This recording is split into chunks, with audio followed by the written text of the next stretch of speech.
এক্সেলে আমাদের এখানে কিছু আলাদা আলাদা টেবিল দেওয়া আছে। এখানে আমাদের 4টে টেবিল আছে, এরকম অনেক বেশি টেবিল থাকতে পারে। এবার যদি বলা হয় এই প্রত্যেকটা টেবিলে এখান থেকে বর্ডার্স দেওয়ার জন্য আমরা নর্মালি কি করে থাকি, আমরা এই টেবিলটিকে সিলেক্ট করলাম, এখানে হোম ট্যাবের অধীনে আমরা এখান থেকে ক্লিক করে দিলাম অল বর্ডার্স। আবার এটিকে সিলেক্ট করলাম, এখান থেকে আবার ক্লিক করে দিলাম অল বর্ডার্স। বাট এরকম যদি আলাদা আলাদাভাবে করতে হয়, এখানে প্রচুর টেবিল আছে, সেই ক্ষেত্রে এটি খুব অসুবিধাজনক।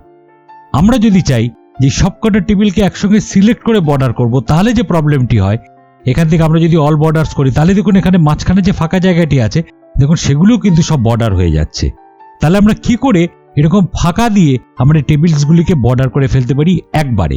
তার জন্য আমরা কি করলাম, এই ওয়ার্কশিটের যে কোনো জায়গায় সেলটিকে রাখলাম, এখান থেকে প্রেস করলাম কন্ট্রোল এ, তাহলে পুরোটি সিলেক্ট হয়ে গেল। এবার প্রেস করলাম কন্ট্রোল জি প্রেস করলে গো টু ডায়লগ বক্সে চলে আসছে।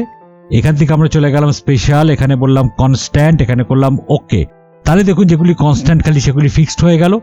এবার আমরা এখান থেকে ক্লিক করে যদি অল বর্ডার্সে ক্লিক করে দিই, তাহলে দেখুন চট জলদি আমার খালি টেবিলগুলো দিয়ে কেবলমাত্র বর্ডার হয়ে গেছে।